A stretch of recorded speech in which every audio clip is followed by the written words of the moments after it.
कर्णालीमा गाडी चलाउन त्यति सजिलो छैन है। तर भन्नु पर्दाखेरि सबले बोलेको सुन्दाखेरि मैले बोल्न बाध्य भएको पनि हो। गाडीको हालत पनि हेर्नुहोस्। हाम्रो गाडी एउटा हुम्ला सिमीकोट जाँदै गरेको गाडी कर्णाली प्रदेशको 195 गाडी नम्बर। यहाँ कस्तो हालतमा छ हेर्नु। बाटो भित्ता पहिरो आएको छ। यहाँ बाटो हेरौँ, बाटो यहाँ भित्रको बाटो हेरौँ। यहाँ पुरै माथिबाट पहिरो आइरहेको छ।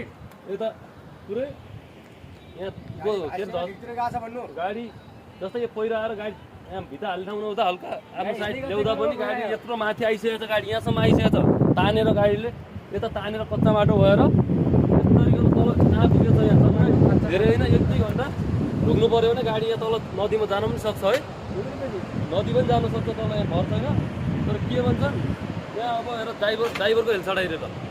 अब गुरुजी यहाँ हुनुहुन्छ। गुरुजी एकछिन गुरु आउनु ल आउनु पर्यो। गुरुजी यहाँ हुनुहुन्छ। हजुर यहाँ गुरु आउनुभयो।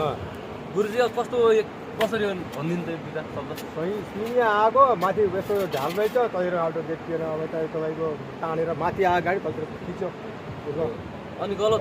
गुरुबा भनेको धेरै नभने पनि 30-35 वर्ष चलाइसक्नु भएको छ एउटा गुरु। ल उहाँलाई के भनेर बोल्नु त तपाईँले? यो गलत के ड्राइभरकै गलत हो? हामीलाई भन्न पायो भन्दैमा ल के भने हुन्छ नि ड्राइभरहरूले छाडा आएर जे माटोले तान्ने मात्र पहिरो छ।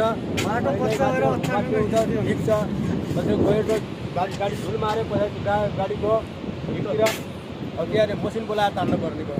मेसिनले पनि अब सरकारी मेसिन सर्ट अफ बिहाको मेसिन हुँदाहुँदै पनि 30,000 25,000 30,000 तिरेर मेसिन बोलाउन बाध्य भएको छ। बाध्य भएको छ। गाडी जान आफूलाई यो गाडीको माया छ फेरि यहाँ।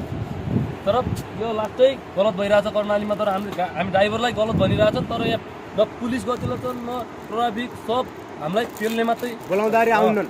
आउँदा पनि आउन हामीलाई मात्रै पेल्यो। अब के गर्नु हेर सिधा सादा कुनै भन्दा सब हामी ड्राइभरलाई 3 घन्टा भयो भन्नु बस्यो। 3 घन्टा भयो। 3 घन्टा भइसक्यो त जाम माथि गाडी माथि राखेको छ। मेरो गाडी माथि नै छ। यहाँ बसिरहेको छन्। अब के भन्ने हो? तर सरकारसँग पुग्छ भिडियो चाहिँ। अब के हुन्छ नियम कानुन पनि कस्तो ल्याएको छ अरे हामीलाई। अब गल्ती अब सानो गाडी आएर छिरे पनि हामीलाई जन्मकैद गर्ने भन्ने कुरा सुनेको छु। तर हामीलाई थाहा छैन। त्यही पनि नियम पनि अब हेरेर लाउनु पऱ्यो। के गर्ने तपाईँहरूले बुझेर पनि हस्ताउनु